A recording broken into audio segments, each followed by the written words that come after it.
келгем бияка. Прививка абдан пайдалуу. Мен деле балдарымды ушул жактан прививкага алып жүрөбүз. Прививканын коркунучу жок. Бул көптөгөн оорулардын эмесин алдын алат. Коркпоңуздар, келиңиздер.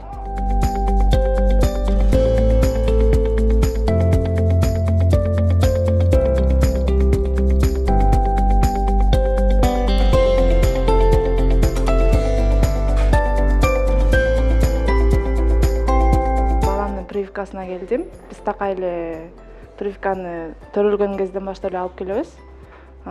Бул прививкага көп эле ата эне каршы чыгат экен да.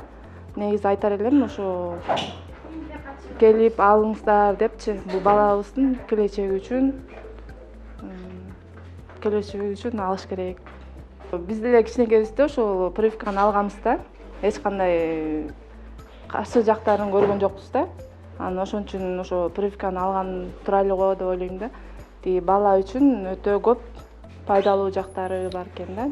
Мисалы жанагы элементарный эле жанагы дат басып кеткен эме мык бар го, ошол прививка албаган балага кирсе эме бутуна же колуна эметсе, ал бала чарчап калышы мүмкүн экен да. Ал ошол прививканы алган бала ал эмени көтөрө алат экен да.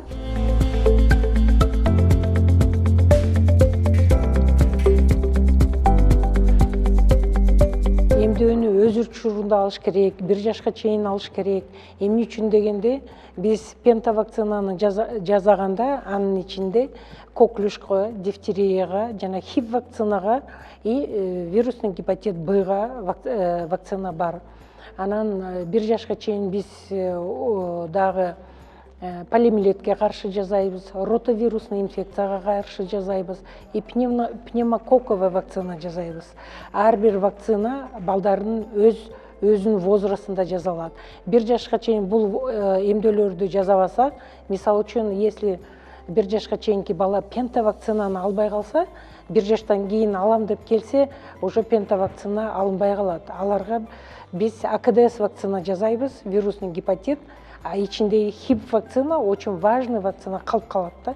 Ошондуктан балдар өз учурунда алганы жакшы да. Мен ата энелерге айтып кетет элем, вакцинация болсо 13 тотал детский инфекцияларга жасалат да. Ал болсо не только балдар, чоң адамдар да оорушу мүмкүн.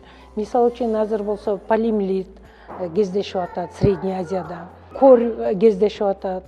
Бирок биз болсо көп өз учурунда вакцинация алганда көп оорулар жок болот. Полиомиелит, оспа, натуральный оспа, например, вакцина менен жеңдик да натуральный оспаны.